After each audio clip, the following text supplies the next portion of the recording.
So on today's Try to Finish Something, I'm going to finally tackle a recent failure that I had on the channel. I tried to do that spray paint storage rack that's going to go on the fridge cleat system in that back wall. If you haven't seen it, I'll put a link for the video up here in the corner because nothing says a great YouTube channel like a bunch of failure and humiliation. So I've decided in my version 2, I want to have a panel on the front of it that has holes cut in it so that it lines up the cans. And I've measured out the holes, and what I'd like is about a 3-inch hole. And I went through the different bits that I have, and I've got really big ones and I've got some small ones, but I don't have a 3-inch bit. But I do have a Glowforge. And so what I'm thinking is I'm going to cut that front panel with my Glowforge using a laser cutter. You could, of course, do it with hole cutting bits, and it'd be just as easy. I just like to make things difficult. So I'm going to figure out how to use the tools that I have, and I'm going to finally finish version 2 of my spray paint storage rack. And that's what I'm going to do on today's Try to Finish Something.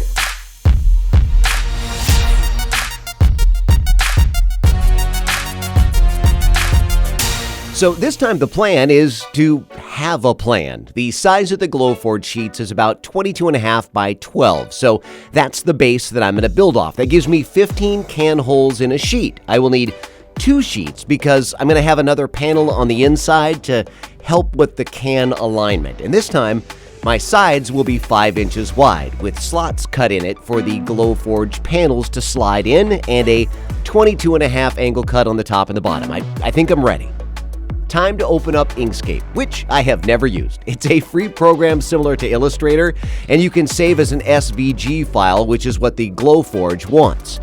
Making circles and making them just the outline and creating the 15-hole template. This is going to be a whole lot of copy and paste.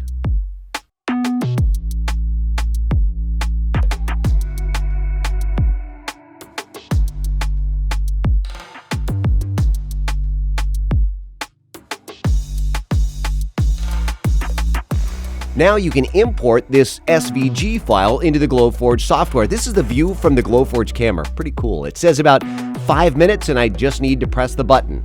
And here goes nothing.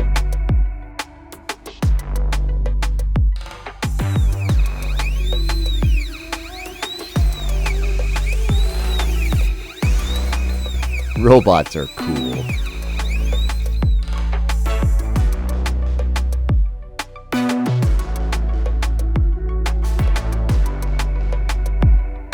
When it's done, the 3-inch circles just drop out.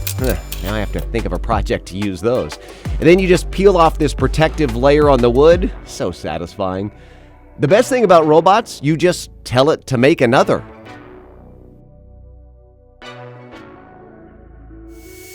Now to cut the 5-inch sides.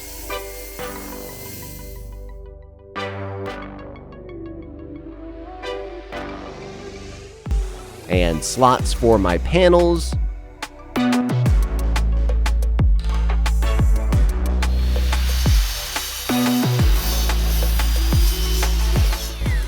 Cut my 22.5 degree final angle and make sure that every angle is lined up correctly with the slots on the right side.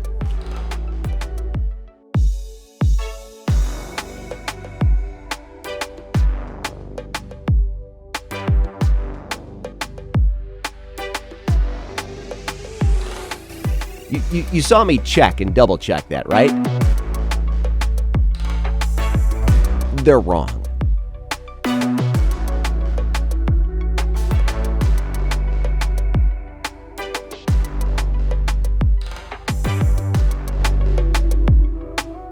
Mugshot of an idiot again. And it's time to recut new side panels.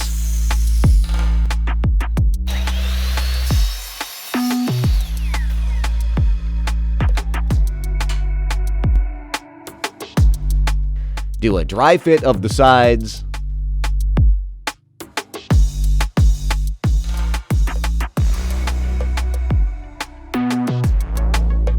The back needs to be cut on that same 22.5 degree angle. And let's do a bunch of sanding. God, I wish this sped up time was real project time. I would get so much more done.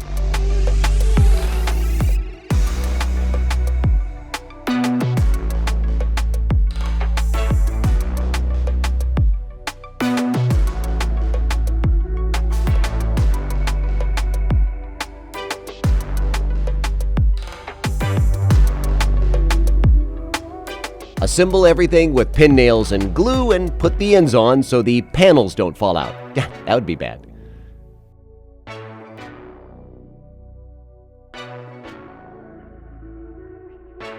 Slide everything together.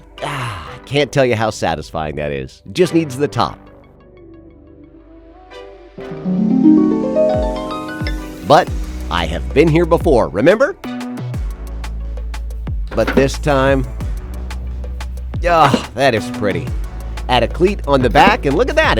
It's like I knew what I was doing. I didn't, but let's just not tell everyone. Thank you so much for watching, and if you liked the video, please click like and subscribe. If you didn't, please keep it to yourself. And we'll see you next time on Try to Finish Something.